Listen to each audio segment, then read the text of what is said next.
Okay, so for those who don't know yet, my mouse just stopped working. I lost a spring inside of the thing. Don't worry about it.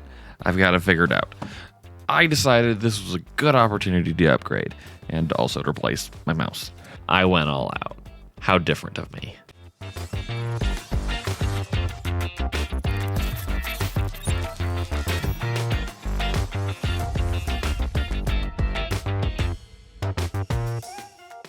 Don't forget to like the video if you like the video and subscribe to the channel. Also, don't forget, link is down below for my merch store. Every little bit of merch that you get, I get a little bit back so that I can put it right into this channel and help you guys find the best gear for all your gaming and tech needs. So this is the ROG Spaths X. This is quite possibly their very best wireless mouse they have currently. It's huge. This is built for my hand. Comes in a bag. So it's a travel case. Stand so you can charge it.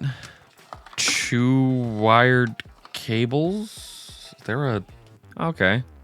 So I could charge it either on the stand or I can connect it if I don't like the stand. I think I'll use the stand. A screwdriver. I guess I'll figure out why that is. 2 different ROG switches, and then the stand for the stand. Oh yeah, that's actually kind of pretty. So that's plastic. The actual stand part is a very good metal. It's very hefty. I'm actually very okay with that. There we go. That actually doesn't look bad. If I actually use this, it's gonna be great. How's the cable? Oh, what's going on here? Where's my... Okay, yeah.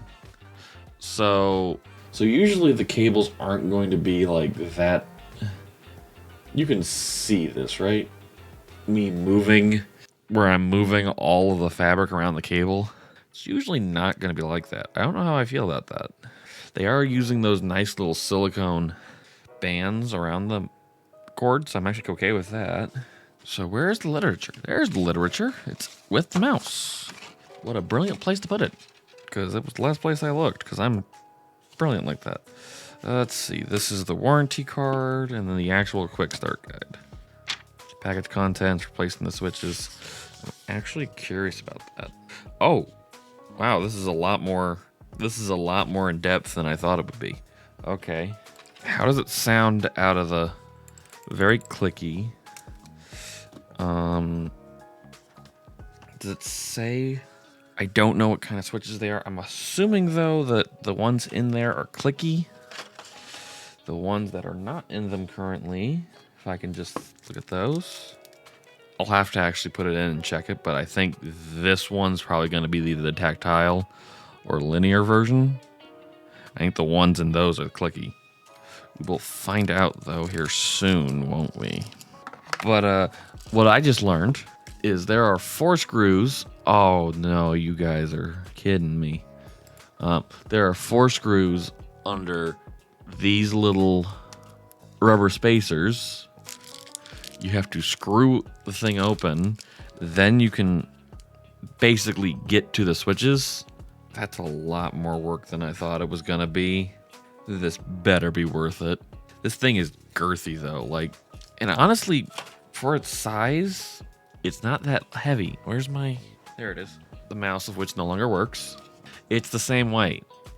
They weigh pretty close to the same. I mean, mice don't weigh a whole lot different in general, but it feels like the exact same weight. So I'm going to get this set up, and then I'll get started looking through everything. All right. This is going to be a test of the Asus Spaths X. These are also, by the way, with the tactile switches from my previous Asus mouse.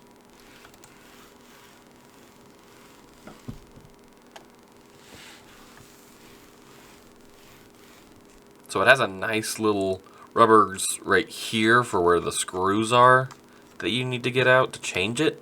They're usually really easy to get out. I'm having an issue right now. There it is. And there is one little screw. There are also some rubber grips along this side and right here. And it's a pretty massive mouse. I'm actually only just recently got used to how to hold it. All right, we have gotten through all the testing. I've done my review. I've had this thing for almost a week now. It's really nice for a mouse that I've had. Mind you, I haven't really found a mouse that hasn't done exactly what I need it to yet. So that's a good thing. So let's start. Initially, I was kind of perturbed by the whole rubbers over this. They come up very easily. They're very easy to put back in, and they stay there. There is a bit of sometimes a loss of movement as you're going forward if you're pressing down, but in a way that's actually a good thing, because if you're depending on how you have your control set up, when you're going forward with the mouse, it'll slow it down so you don't have a very drastic change of view. Oh, by the way, Kitty's here. He's very confused right now about what's going on. The charge time isn't horrible. Takes 2 to 3 days for me to kill this thing from 100%, and then I'm gonna say an hour to about 2 hours to charge on the stand. I don't know exactly how long to charge when going just in the cable, just because I only used it using the stand, because I paid for the stand in this case, because I feel like I paid for the stand when I bought the thing, so I have to use it. Which still, an hour to about 2 hours of charging for a mouse that lasts 3 days is pretty darn good. You can obviously get more if you were to lower down the brightness of the RGB. I imagine that if it was at 0% RGB, so total darkness, you'd probably get anywhere from like 5 to 6 days.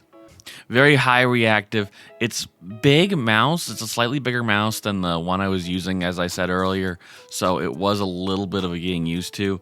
The buttons out of the left-hand side, I haven't used too much, but out of the box, they are set to be multimedia keys so that they control the sound for your computer. So you can lower, mute, and raise volume. You can also go into the Windows Windows Start bar, things like that. You can customize them so that they do different things.